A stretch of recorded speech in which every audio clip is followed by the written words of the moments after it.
لأورمیه جنافچه توریستی بنده بری خبده نوا اورمیه. لباشور روجلات بازار اورمیه لبازار باشه کوک میدان بعثت و میدان پزشکیان جی تیناس کرن برجک دیروکی بناوی سه گنبد هیا. دیروکا سه گنبد یا سال 508 یا هیویه. دناوا برج سه گنبد ده سه دست نویس به زمان کوفی هنه. هندی روکناس دبیجن سه گنبد لجه آتشکده اکی یان آگرگه هکی هاتیه چکرن کو یا سردما ساسانیان بویه.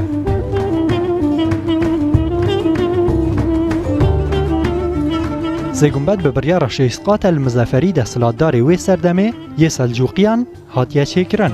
اف برج وک ستونک مزن و وک بازنان هاتیه چکرن. برج سه گنبد یا اورمیه 5 متران پان و 13 متران دریجه. ده 4 آلینوی ده درگهین بچوک هنه. تنی دو طبقه ج سه گنبد مانه. طبقه یکم یان قاطا یکم ج قاطا دویم جدایه. دری قاطا یکم مترک و 7 سانتی مترن. طبقه دویم جیوک قبران هاتیه چکرن.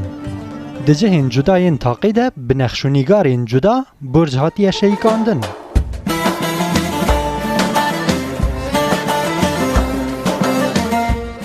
سه گنبد جکوران و گچه هاتیه چکرن و جبر تنبونا پاسوانه کی تایبت تاقه که برجی راستی زیانه هاتیه و دو تاقین دنجی مانه. دبلندیا 3 حتی 6 مترانده بکورین زر برج هاتیه خملاندن. روژا هفته ماه کانونا پیشین یا سال 1935 برج سه گنبد به هجمارا 242 کت لیسته آسوارین دیروکیین ایرانه ده. اورمیا من آقا شیران و میرانه آوازات سوز و پیمانات لان. سه گنبد کتیه یک جدورین هری خوشک لأورمیه. ناوک و قصد باشوری باجار اورمیه بکی و ورجی نبینی. جبرک و شاره ناو باجار همان میدانه که سه گنبد دیده.